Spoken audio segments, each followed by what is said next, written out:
नमस्कार, आप देख रहे हैं प्रदेश का सबसे भरोसेमंद news channel India news Madhya Pradesh Chhattisgarh और मैं हूं आपके साथ रंजना सिंह राठौड़।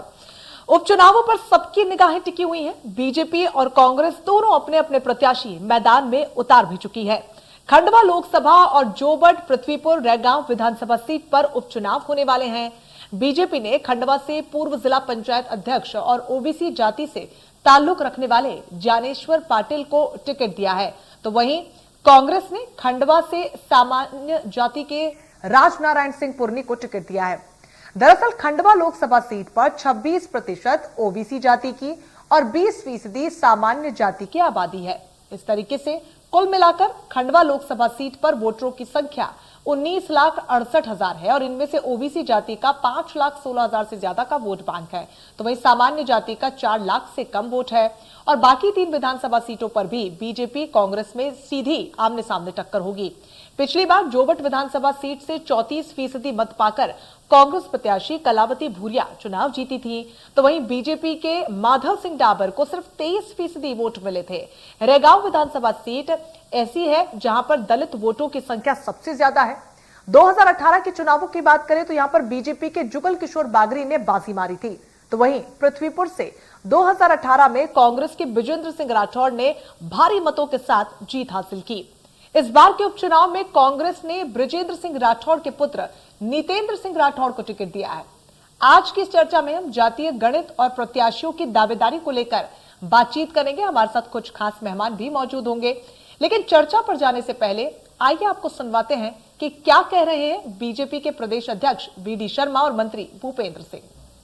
पार्टी ने अपने प्रत्याशियों की घोषणा आज सुबह की है और मुझे पूर्ण विश्वास है कि भारतीय जनता पार्टी ने ऐसे प्रत्याशी जो जनता के साथ कनेक्ट हैं, भारतीय जनता पार्टी के एक सर्वसम्मति के साथ मिलकर के, चाहे लोकसभा में प्रत्याशी बने हों या हमारे विधानसभा के प्रत्याशी हों, हम इन चुनावों को प्रचंड बहुमत के साथ लोकसभा और तीनों विधानसभाएं ऐतिहासिक बहुमत से जीतेंगे। शुरू करें। देखिए, आज तारीख को चूंकि नवरात्र प्रारंभ हुई है आज से, तो सभी हमारे भारतीय जनता पार्टी के कार्यकर्ता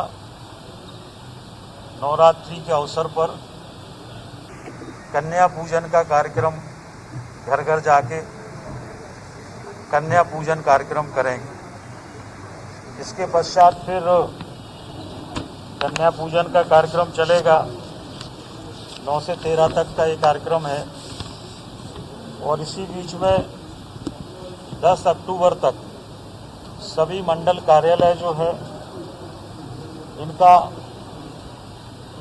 शुभारंभ कई जगह हो गया है, अगर कहीं रह गया होगा तो 10 अक्टूबर तक ये हम लोगों को वहाँ लोगों को करना है। तो बीजेपी नेताओं का क्या कुछ कहना, उनकी प्रतिक्रिया तो आपने सुन ली। आइए अब आपको सुनवाते हैं कि क्या कह रहे हैं कांग्रेस नेता और मध्य प्रदेश के पूर्व मुख्यमंत्री दिग्विजय सिंह।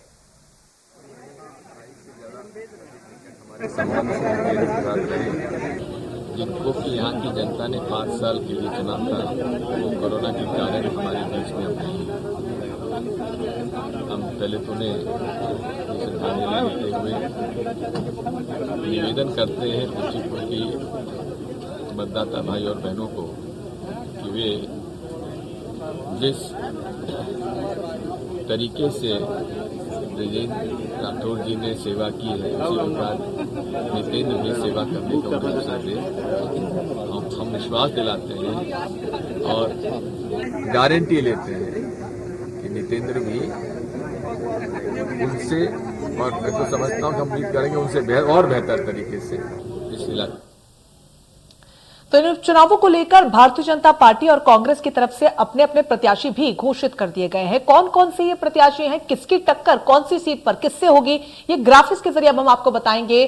चुनावी रण पूरी तरीके से तैयार हो चुका है। इस रण में कौन योद्धा उतर रहे हैं ये हम ग्राफिक्स के जरिए बता रहे हैं। आप देख सकते हैं कि भारतीय जनता पार्टी ने अपने उम्मीदवारों की घोषणा कर दी है, तो वहीं कांग्रेस ने भी अपने अपने प्रत्याशियों की घोषणा कर दी है। ये जो चारों सीटें होने वाली हैं बेहद महत्वपूर्ण है। रैगांव विधानसभा सीट आपको बता रहे हैं जहां पर भारतीय जनता पार्टी के विधायक रहे हैं, पृथ्वीपुर विधानसभा सीट जहां पर कांग्रेस का कब्जा था, लेकिन अब एक बार फिर से जब उपचुनाव यहां पर हो रहे हैं तो किसकी जीत होगी और किसका हार होगी ये आने वाला समय बताएगा। लेकिन भारतीय जनता पार्टी अपनी तमाम योजनाओं के चलते जनता के बीच में पहुंचेगी, विकास का मुद्दा लेकर वोट हासिल करने की कोशिश करेगी। तो वहीं कांग्रेस का पूरी कोशिश होगी कि बेरोजगारी, कोरोना और तमाम ऐसे जो मुद्दे हैं जिसको लेकर लगातार सड़कों पर रैलियां करती हुई भी कांग्रेस की पार्टी नजर आई है, उन मुद्दों को लेकर जीत की राह पर आगे बढ़ेगी। हालांकि जिस तरीके के समीकरण बन रहे हैं ये भी हमने आपको समझाया, लेकिन ये रण कितना दिलचस्प होने वाला है ये आने वाला समय बताएगा जब मतगणना होगी और जब नतीजे सामने आ जाएंगे। लेकिन फिलहाल कांटे की टक्कर इन तमाम उम्मीदवारों के बीच में देखने को मिल रही है, क्योंकि ये अपने आप में सबसे ज्यादा महत्वपूर्ण है। उम्मीदवारों के नाम ग्राफिक्स के जरिए हम आपको लगातार बता रहे हैं, कौन किसको टक्कर देगा, चुनावी रण में कौन किसके विरुद्ध खड़ा हुआ है। हालांकि अलग अलग सीटें अपने आप में बेहद महत्वपूर्ण हैं। यहाँ पर चारों ही सीटों पर चुनाव को लेकर तमाम तैयारियां की जा चुकी है। खंडवा पर लोकसभा सीट है, यहाँ पर भी उपचुनाव होना है। निमाड़ की इस लोकसभा सीट के लिए कांग्रेस के अरुण यादव की दावेदारी आपको बता दें, तो वही अर्चना चिटनीस, कृष्ण मुरारी मोघे और कैलाश विजयवर्गीय की दावेदारी पहले थी, लेकिन अब उम्मीदवारों की जो है वो घोषणा कर दी गई है। ऐसे में आपको बता दें जोबट की सीट, ये सीट जो है आदिवासी बहुल सीट मानी जाती है और 2018 की बात करें तो चुनावों में ये वर्ग भाजपा से खासा नाराज नजर आया था। तो बड़ी यहां पर चुनौती भारतीय जनता पार्टी के लिए भी होने वाली है। ऐसे में भारतीय जनता पार्टी इस वर्ग का इस सीट पर भरोसा जीतने के लिए पूरी कोशिश करेगी। एक बड़ी चुनौती यहां पर रहेगी। हालांकि समर्थन में लाने के लिए कोशिश यहां पर पूरी की जाएगी। तो खंडवा से कांग्रेस प्रत्याशी राज नारायण सिंह पुरानी को यहां पर टिकट दिया गया है। तो वहीं पिछली बार बीजेपी ने खंडवा लोकसभा सीट जीती थी। खंडवा पर बीजेपी ने अपनी दावेदारी की थी। खंडवा में 26% ओबीसी जाति की आबादी है, 20% है खंडवा से सामान्य जाति की आबादी। तो वहीं आपको बता दें उपचुनाव का चुनावी रणनीति गणित क्या कुछ कहता है, हम आपको बता रहे हैं। खंडवा से बीजेपी के प्रत्याशी ज्ञानेश्वर को टिकट दिया गया है, तो वहीं खंडवा से कांग्रेस प्रत्याशी राज नारायण सिंह उनको कड़ी चुनौती देते हुए नजर आएंगे।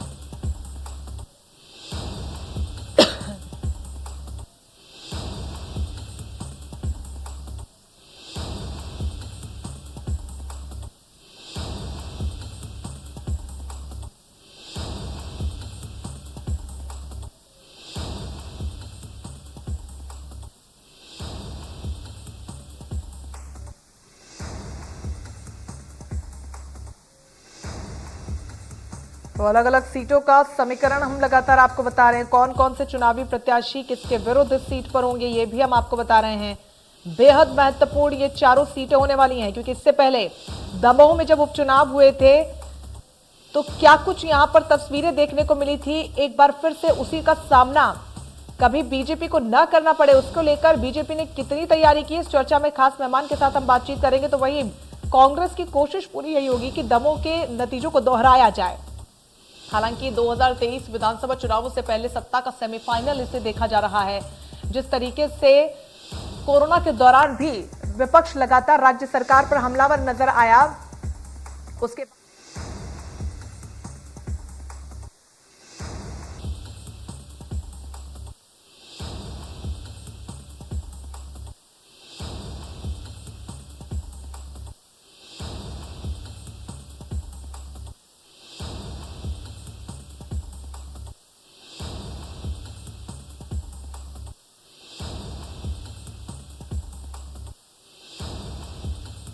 तो ये चर्चा की शुरुआत करेंगे। खास मेहमान हमारे साथ जुड़ रहे हैं। आपको बता दें राजपाल सिंह सिसोदिया साहब प्रवक्ता है भारतीय जनता पार्टी की तरफ से, वो हमारे साथ जुड़ रहे हैं। तो वही कांग्रेस की तरफ से प्रवक्ता राम पांडे साहब हमारे साथ जुड़ रहे हैं। आप दोनों का बहुत स्वागत है इंडिया न्यूज मध्य प्रदेश छत्तीसगढ़ पर।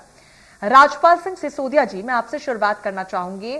जिस तरीके से समीकरण बनते हुए नजर आ रहे हैं, 2023 में विधानसभा का चुनाव भी होना है, उससे पहले किस तरीके से आप देख रहे हैं उपचुनावों को? क्या सत्ता का सेमीफाइनल देखने को मिलेगा? देखिए, भारतीय जनता पार्टी ने जो काम किए, जो हितग्राहीमूलक योजनाओं को लेकर हम नीचे तक गए, पंडित दीनदयाल उपाध्याय जी का अंत्योदय का जो सपना साकार करने के लिए हितग्राहीमूलक योजनाओं के माध्यम से हितग्राहियों तक जो गए हैं, उन्हीं योजनाओं को हम जनता के बीच में लेके इस चुनाव में जाने वाले। इस उपचुनाव में हमने जो सरकार ने विकास का एजेंडा, विकास का जो कार्य किया उसको लेके जाने वाले हैं। वहीं दूसरी ओर हम इस विश्वास को लेके जाने वाले हैं। सरकार, शिवराज सरकार, भरोसा बरकरार, इस नारे को लेके जाने वाले हैं हम। विश्वास, इस विश्वास की बात करने वाले जो नारा मोदी जी ने दिया, सबका साथ, सबका विकास, सबका विश्वास और सबका प्रयास। सबका प्रयास इस बात को लेकर कि कैसे भारत फिर से सिरमौर बने, भारत माता की जय जयकार पूरे विश्व में हो। सबका विश्वास, तंत्र का विश्वास जनता पे हो, जनता का विश्वास सरकार पे हो। इस प्रकार का पूरा एक सिनेरियो लेकर हम जनता के बीच में जा रहे हैं और सबका साथ लेकर जा रहे हैं। सबके साथ की जब मैं बात करता हूं तो यहां मैं ये बात करता हूं कि जब हमको अवसर मिलता है तो हम इस देश के सामान्य वर्ग के ईडब्ल्यूएस नागरिकों के लिए भी 10% आरक्षण की व्यवस्था करते हैं। वहीं देश प्रदेश में जब वर्ग हमें अवसर मिलता है तो हम ओबीसी को भी आगे लाने की बात करते हैं। हम ओबीसी वर्ग, हमारा जो पिछड़ा वर्ग है, उस वर्ग के नेता को हम देश का प्रधानमंत्री भी बनाते हैं और उसी वर्ग के नेता को हम प्रदेश का मुख्यमंत्री भी बनाते हैं। और जब अवसर आता है और उपचुनाव होते हैं तो उपचुनाव में उम्मीदवारी भी जब तय होती है तो हम सब वर्गों का ध्यान रखते हुए हम हमारे ओबीसी वर्ग का भी ध्यान रखते हैं। हम बात करते हैं, हमारा सैद्धांतिक तौर पर माननीय मुख्यमंत्री जी ये बात कहते हैं कि महिलाओं का आरक्षण, महिलाओं की भागीदारी 50% हो। स्थानीय निकाय, नगरीय निकाय, पंचायत में महिलाओं की भागीदारी 50% होना सुनिश्चित अगर किसी ने करा इस प्रदेश में तो भारतीय जनता पार्टी की सरकार ने किया। और जब आज 4 सीटों पर टिकट वितरण का अवसर आता है तो उसी 50% आरक्षण की व्यवस्था हम हमारी बहनों के लिए करने का काम करते हैं। 4 में से 2 सीट के ऊपर हमारी मातृशक्ति को हम अवसर देने का काम करते हैं। तो ये हमारी कथनी और करनी में कतई अंतर नहीं है। जब ये बात जनता के बीच में जाती है तो जनता के बीच से एक विश्वास प्रकट होने का काम होता है। कांग्रेस बात ओबीसी की करती है, ओबीसी वर्ग की करती है और साथ ओबीसी का देती है।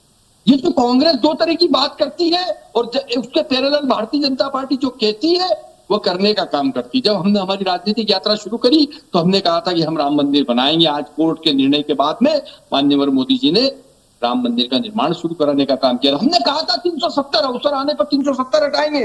जब देश की जनता ने हमें सरकार की बागडोर देने का काम किया, प्रधानमंत्री माननीय मोदी जी को बनाने का काम किया और जब काम करने का अवसर आया तो हमने 370 हटाने का काम किया।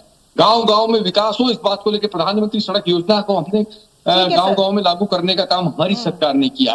प्रधानमंत्री आवास योजना के तहत कच्चे मकानों को पक्के मकान में बदलने का काम, हर व्यक्ति को आवास मिले, ये काम हमने करा।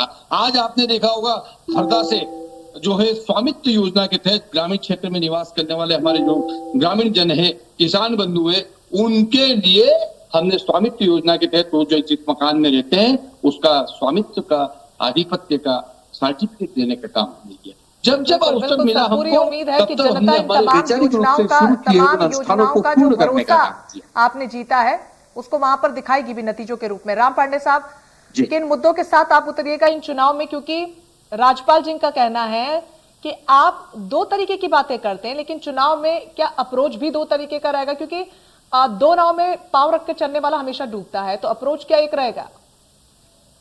जी मैं समझा नहीं, 2 नाव से मतलब राजपाल सिंह कह रहे हैं कि 2 तरीके की बातें आप करते हैं, यानी कि 2 तरीके की विचारधारा है कांग्रेस की। एक धड़ा एक तरफ है तो दूसरा धड़ा दूसरी तरफ है, तो किस मोड़ में आगे कांग्रेस बढ़ रही है, कौन से मुद्दे लेकर आप उपचुनाव में उतरने वाले हैं?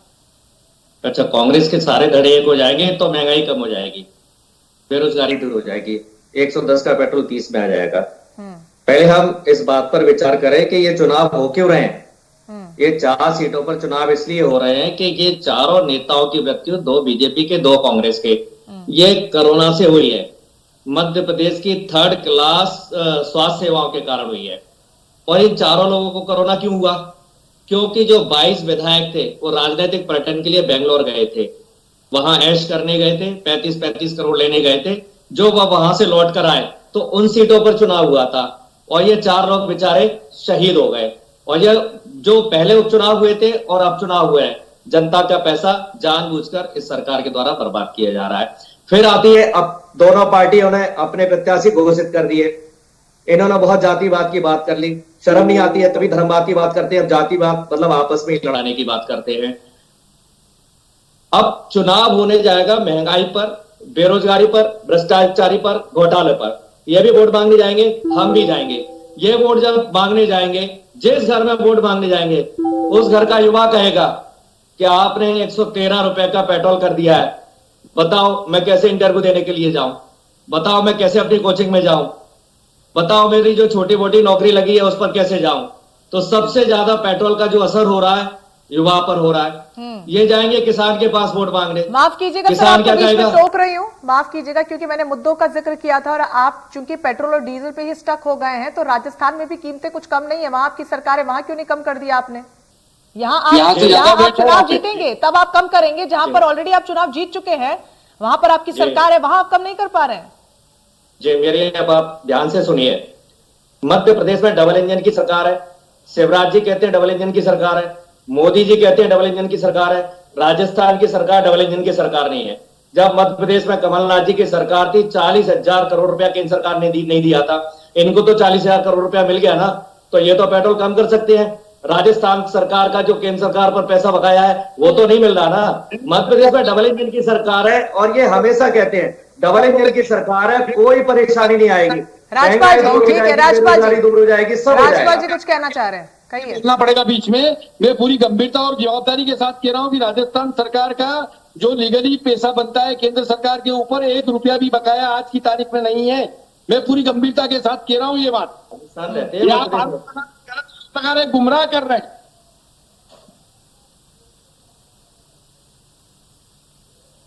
क्योंकि आजकल जो टैक्स की व्यवस्था बनी है वो इस प्रकार से बनी है कि जीएसटी में जब पैसा कटता है तो राज्य सरकार का उसके अकाउंट में आ जाता है। ठीक है, चलिए बहुत शुक्रिया। समय की कमी है, आप दोनों हमारे साथ जुड़े हैं। पड़ता है। ठीक है सर, समय की कमी है, माफ कीजिएगा, समय की कमी है। बहुत शुक्रिया राम पांडे साहब, राजपाल सिंह, आप हमारे साथ जुड़े। जिस तरीके से रण पूरी तरीके से सच चुका है, तमाम प्रत्याशी भी घोषित किए जा चुके हैं, लेकिन जनता इन चुनावों में किसका सपोर्ट करती है ये आने वाला समय बताएगा। लेकिन फिलहाल के लिए मेरे साथ इस चर्चा में बस इतना ही। बाकी बड़ी खबरों के लिए आप बने रहिए हमारे साथ। नमस्कार।